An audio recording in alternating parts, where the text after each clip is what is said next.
Welcome to The Explainer. Today, we're diving into a classic designer's dilemma. It's all about how one seemingly small choice you make on day one can be the difference between an app's massive success and, well, its spectacular failure. Okay, let's put you in the hot seat. Imagine you're in a high-stakes system design interview. You have just one day to build an app that needs to work for millions of users. So, what's the very first, most fundamental choice you make? This one question gets to the absolute core of building software that actually lasts. All right, let's dig into this. We'll use a pretty common interview prompt, the one-day design challenge. So the interviewer gives you this simple brief. They say, design a web application that lets me pick my favorite color and save it. That's it. It sounds almost trivial, right? But that's the whole point. It's so simple, it forces you to focus on the one decision that really matters here. How are you going to store that data? So you grab a marker, you head to the whiteboard, and you start sketching it out. And the initial architecture looks super straightforward. First, a user picks a color on the front end. Easy enough. Then an API call zips that choice over to the backend. And finally, the backend saves that color in a database. Simple, clean, you could totally knock this out in a day. Okay, now let's hit the fast forward button. Your little app, it's a massive runaway hit. But here's the crazy thing about software. Sometimes that wild success is the very thing that makes it all come crashing down. All of a sudden, you're not dealing with a handful of users. You have over 1 million active users. And that clean, elegant little architecture you drew on the whiteboard, yeah, it's starting to buckle under the strain of millions of requests every single day. And then the product team comes to you, and they're both happy and terrified. They say, we're a huge success, but the system is slowing to a crawl and it keeps crashing. Turns out they've been adding all these cool new features like showing color trends and other analytics. And now the whole thing is basically on fire. So what is going on here? How can success be the thing that's crashing the system? Well, to figure that out, we have to go all the way back. We have to look under the hood at that very first decision we made.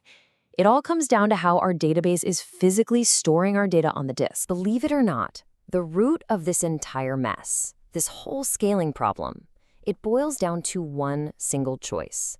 A choice we probably made on autopilot without even really thinking about it. Did we store our data by row or by column? Okay, so first up is row-oriented storage.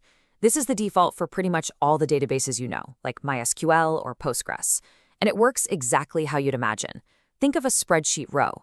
All the information for one record, in our case, the user's ID, their favorite color, and the time they picked it, is all stored together, one after the other in a neat little block. And here's the crucial part. When you ask the database for one user's choice, it has to read that entire chunk of data. It grabs all the columns for that row, whether you need them or not.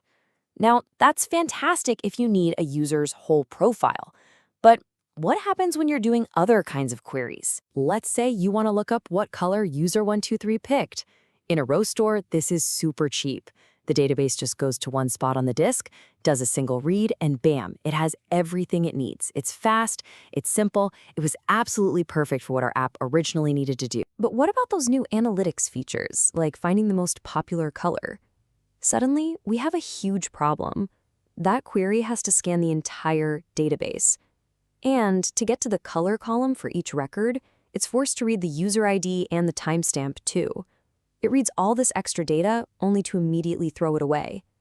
Now multiply that waste by millions of users. You can see how this gets incredibly inefficient fast. You know, there's this great quote from a database expert who said, every time you hit the disk, a duck essentially dies. Save the ducks, guys. Every single one of those unnecessary data reads is a wasted operation. It's a dead duck. And with millions of these analytical queries running, we are causing a full-on duck apocalypse. Okay, so what's the alternative? It's called column-oriented storage, and it completely flips the whole model on its head. Instead of storing data in rows, it stores it in columns. So you have one file with all the user IDs, another file with all the chosen colors, and a third file with all the timestamps. Now, think about our analytics problem. How powerful is this? To find the most popular color, the query is now blazing fast. The database just has to read that one single file that contains only the colors. It completely ignores everything else. No wasted reads. All the ducks are safe. But, and this is a huge but, here comes the trade-off.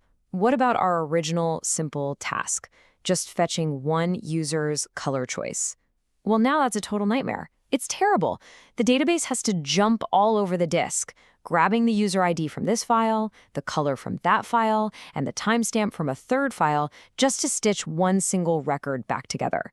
It's incredibly slow. And that brings us to the core trade-off. You've got these two worlds. Row-oriented databases are amazing for what's called OLTP, or transactional work, writing and reading individual records quickly. Column-oriented is built for OLAP, or analytical work, scanning huge amounts of data to find trends. The key takeaway here is that neither one is better. They're just different tools for completely different jobs. Okay, so armed with all this knowledge, let's get back to our crashing color picker app. How do we solve this scaling crisis? So we know the problem is these new analytics features, which are running massive aggregation queries. Based on everything we just talked about, where's the bottleneck? What's the real problem here? It was our very first choice. That simple, row-oriented database was the perfect tool for saving a single user's color. But it is fundamentally, completely the wrong tool for analyzing millions of them. The perfect choice for day one literally became the single point of failure at scale. So what do? Do we just rip out the old database? No, absolutely not. The real solution here is a hybrid approach. You keep your trusty row store database to do what it does best, handle those fast individual user transactions. But then you add a second database, a new shiny column store built specifically for analytics. You set up a little pipeline that moves data from one to the other. And just like that, you have the best of both worlds. And this whole journey, this whole crisis and solution, it brings us right back to where we started. It brings us back to the core lesson of that design interview. This, right here, is the designer's dilemma. See, a great engineer, a top candidate in that interview, they don't just give one right answer. They proactively discuss trade-offs. They understand that great design isn't about finding some magical one-size-fits-all solution. It's about deeply understanding how the data is going to be accessed and then making smart, informed choices about the right tool for that specific job. So we're going to leave you with this one question to take with you. The next time you're designing anything, a feature, an app, whatever, don't just ask yourself, what does this thing do? Ask the more important question, how is the data actually going to be used? Because understanding that trade-off, that's the difference between building an app that just works today and building one that can actually survive its own success tomorrow.